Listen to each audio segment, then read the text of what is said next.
Welcome back to another weekly pick'em video. This week proved why the NFL is so great because any team can win on any given Sunday. The two games that seemed like ideal picks for survivor pools backfired completely, with the Bills beating the Vikings and the Lions beating the Patriots. You guys have been killing it so far this season, and this week's batch of games has got so many good matchups.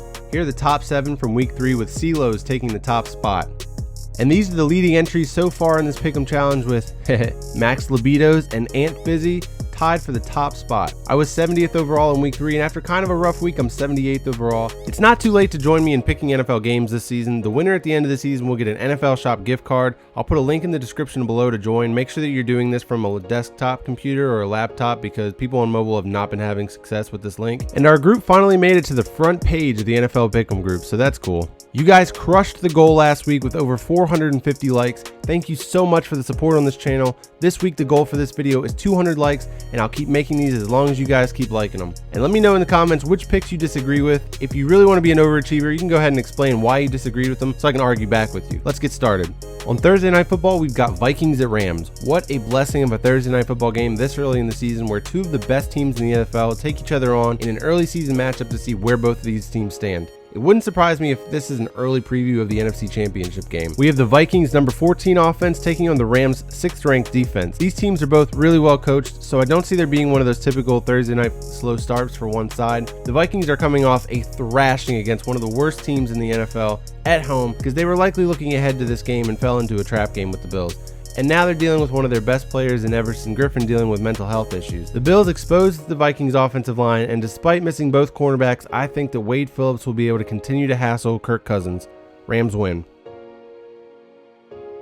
Bengals at Falcons. The Bengals, I'll admit, have been a little better than I thought they'd be to this point to start the season, but the offense is missing a key element with Joe Mixon out. The Falcons are coming off a heartbreaker against the Saints, but their offense seems to be firing on all cylinders now, which is good because the defense seems to lose a key player each week. Looks like this is going to be another offensive explosion for both teams. Julio Jones hasn't really gone off yet this season, and I could see him responding with a big game after watching rookie Calvin Ridley break out last week. Falcons win.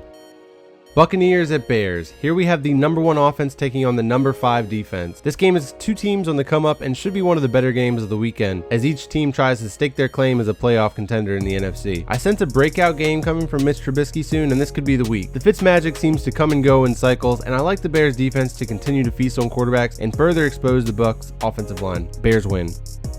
I think the Lions shocked everybody when Matt Patricia was able to get his defense to stop Tom Brady, and the team as a whole might not be as bad as we thought. They're actually one of the only teams ranked in the top 10 on both offense and defense. The Cowboys looked pretty bad again versus the Seahawks and continue to flip-flop back and forth each week. They do feature the 3rd best defense in the league though, and I think that their offense continues to flip back and forth here, and the Cowboys win.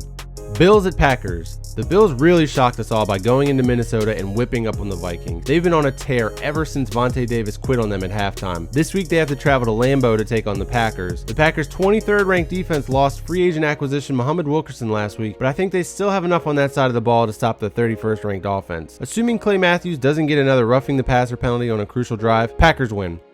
Texans at Colts. The Texans are surprisingly 0-3 to start the season. Their offensive line has had poor Deshaun Watson under constant pressure, but they still have the 8th ranked offense in the league. The Colts defense is pretty bad, and I'm getting concerned with the lack of velocity from Andrew Luck's arm more and more each week. So I expect Deshaun Watson to light it up on the Colts fast track. Texans win. Jets at Jaguars. Here we have the Jags' number 4 defense taking on the Jets' 21st ranked offense. Sam Darnold gets an early test against one of the better defenses he's going to see this year. It's going to be a good learning experience for him, but I don't really see him taking on this defense successfully. Limiting turnovers will be key, but the Jaguars are just 2 out of the Jets league right now. Jaguars win.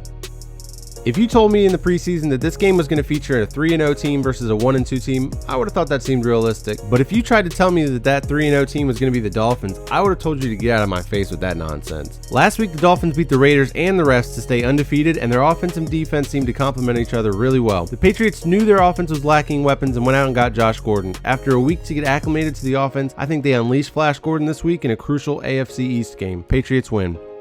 Eagles at Titans. I was a fan of the Titans going into the season, but I didn't think they'd be winning with defense like they did last week versus the Jaguars. The Eagles got their man back last week in Carson Wentz, and I expect their 19th ranked offense to pick up down the stretch here, but their weapons are still not completely healthy, and that's going to hold them back for the near future. I think the Titans offense scores more than 9 points this week, and then they win in what will still be a relatively low scoring game. Titans win. Seahawks at Cardinals.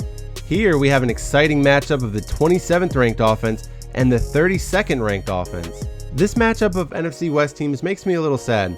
It wasn't long ago that this was the headline matchup in this division, but these two teams are probably going to be drafting in the top 15 in April, and the Cardinals possibly in the top 5. Josh Rosen is making his first start this week, and I really liked Rosen coming out of college and felt like he was the most pro-ready quarterback in the draft. But I don't think he's going to give the Cardinals the offensive jolt they might be looking for behind that offensive line. The Seahawks got off the schneid last week with a home opening win against the Cowboys, and Russell Wilson always seems to make big plays in this stadium. Seahawks win. Browns at Raiders. The Browns finally did it. Baker Mayfield brought them back from the dead, down 14 at home on a Thursday night. The Raiders are getting desperate at 0-3 and have been competitive in every game so far. They probably even feel like the Dolphins stole one from them this week. Their offense has been really productive and they are ranked 6th overall right now, but the Browns defense is the unit that should be getting the most attention here. They're playing really well, and now that they're going to have more consistency on offense, they'll be on the field less. This is a really hard game to predict. My heart tells me the Browns are going to keep it going, but my head tells me to go with the more desperate team. I've always been a heart picker personally, so I'm going to roll with the Baker hype train. Browns win.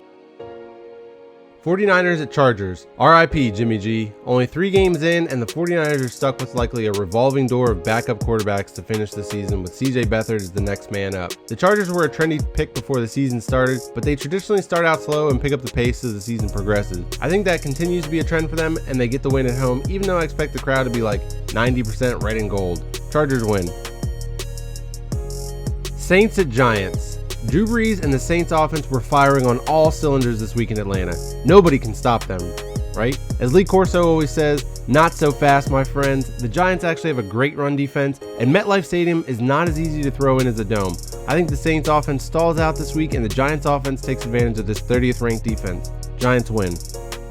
Ravens at Steelers. This one should be fun. On Sunday Night Football, we have the Ravens' #1 defense taking on the Steelers' #2 offense. This AFC North matchup is always a good one, especially on Sunday Night Football. The Steelers' season still hangs in the balance, and they need this game pretty badly. If there's a defense that can contain the Steelers' offense, it's the Ravens because of the combination of the personnel and their familiarity with them. But I think the Steelers are the superior team here, and the more desperate team. Steelers win. And on Monday Night Football, we've got Chiefs at Broncos. Finally, a decent defense gets its shot at slowing down the Chiefs' high-flying offense. I gotta say, the primetime matchups this week are some of the best we'll ever get. This one gets America's sweetheart, Patrick Mahomes, against Von Miller and the Broncos defense. Von Miller loves to show up in these games, and he can literally take over a game. The familiarity with Andy Reid combined with the Broncos defense has me feeling like an upset special. Broncos win.